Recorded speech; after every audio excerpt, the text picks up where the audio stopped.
I'm here with Network Michael D. We're outside Goodison Park, Everton fan. Are you happy with that today?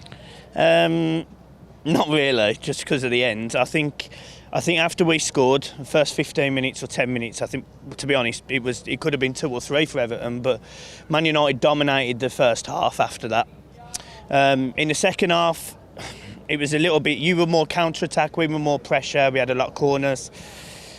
I'm disappointed because I think from what I've seen, I think the goal should have stood. I think they've ruled out an own goal as offside, which is a bit weird, but until you see it again, you can't really say. But yeah, I'm disappointed, to be honest, because I thought Man United were there for the taking today. We haven't capitalised. Obviously, you've got your issues up front, so you weren't as strong attack-wise as usual. So yeah, I'm disappointed, but you know, it is what it is, and we both go home with a 1-1 draw, don't we? We do indeed. What have you made of the 2 goalkeepers in the first half? So obviously De Gea's error. I sense Everton fans might feel that was an error, although United fans are saying, what a goal from Bruno, but should Pickford have stopped that one? Yeah, I mean, from what I could tell from where I was, which was essentially opposite you guys from the other end of the pitch, Pickford, it seemed to go under him, but I haven't seen it again. But yeah, so that was an error in my mind. The De Gea goal was an error, obviously.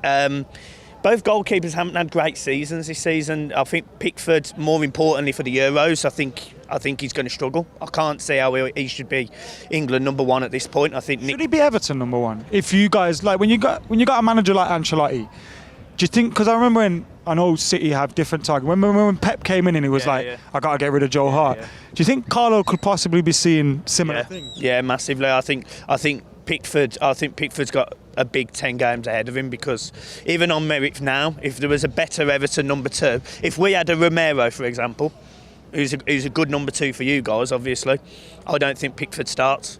We haven't got that. We haven't got the flexibility to have a good #2 goalkeeper. So he shouldn't be in goal now. He's dropped us. He's dropped us about 10 points this season, or being consistent. But it's been poor. Has indeed. As for Everton and United, actually, under their 2 new managers, do you think we could possibly both be in and around that top 4 next season? I think Man United certainly will. I think Solskjaer, to be fair to him, he's starting to get. He's had some stick this season from certain fans, certain clubs, and certain people, and whatever. And that happens. That is how it is. But if he strengthens in the right areas, there's no doubt Man United will be in and around the top 4 next season. For Everton, it's a bit more, not of a gamble, but it's something that we're not used to. So for us, we've got to invest wisely. You can't have players coming in like Iwobi over there for 35 million, you know, spending a lot of money on players that, quite frankly, wouldn't get in top 4 sides. So it's a big push for Everton. But yeah, I do fancy our chances next season of Everton and Man United both getting in the top 4 or being around the top 4, because if Leicester can do it, both of us can do it. Who's your man of the match today, little man? Don't say De Gea, please. When we was at nearly at the end and the people scored, and the person who said it was offside. So VAR was the man of the match. You meant to say Dominic Calvert-Lewin. I thought for you guys, Fernandes was fantastic. Yeah. He's definitely a massive addition to the centre of your park, like McTominay as well. But for us, Dominic Calvert-Lewin today for us, I think. And seems to be coming of age as well recently.